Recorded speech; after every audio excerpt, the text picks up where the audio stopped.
It's not hard to explain the startling losses of aircraft and pilots the Russian Air Force has suffered as the Ukraine war enters its third week.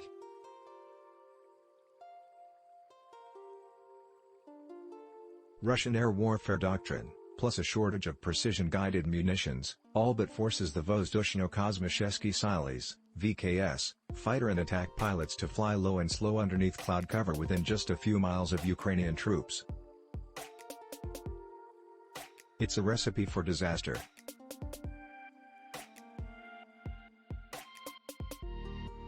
Hello. Slow flight profile along their front line puts Russian fighters and attack planes in range of the one type of defensive missile that the Russians have no hope of suppressing, man-portable air defense systems such as the Strela, Igla, and Stinger. Those MANPADS, backed by bigger and longer-ranged air defense systems such as the S-300, Tor, Osa, and Tunguska, had badly bloodied the VKS since Russia widened its war in Ukraine starting on the night of February 23. The Ukrainian Defense Ministry claims its forces have destroyed 77 Russian fixed-wing aircraft. Independent observers have confirmed at least 12 of those kills. Verified losses include 5 Su-25 attack planes, 2 Su-30 and 4 Su-34 fighters and an An-26 transport.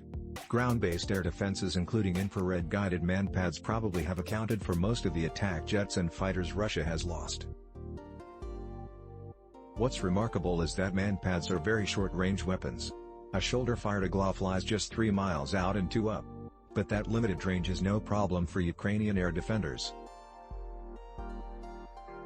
Russian doctrine and technology compel fighter pilots to fly within an Igla's envelope in order to deliver their weapons. That's because the Russian Air Force isn't an air force in the sense that many Western observers understand the term.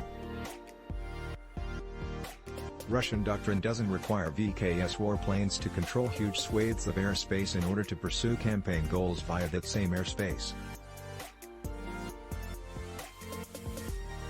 That is to say, the VKS isn't like the US Air Force, which in most contingencies aims totally to control the air over an entire war zone. Rather, the Russian Air Force is an extension of the Russian Army.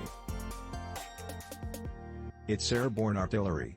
In Russian doctrine, air-to-air fighters exist briefly to control small swathes of the air in order to allow attack jets to fly in, drop their bombs, and fly out.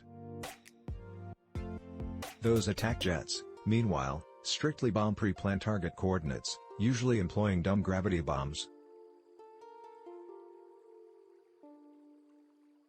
The VKS never has purchased large quantities of guided weapons, and probably couldn't do so, even if it wanted to, owing in part to the effect of foreign sanctions on Russia's acquisition of high-quality electronics.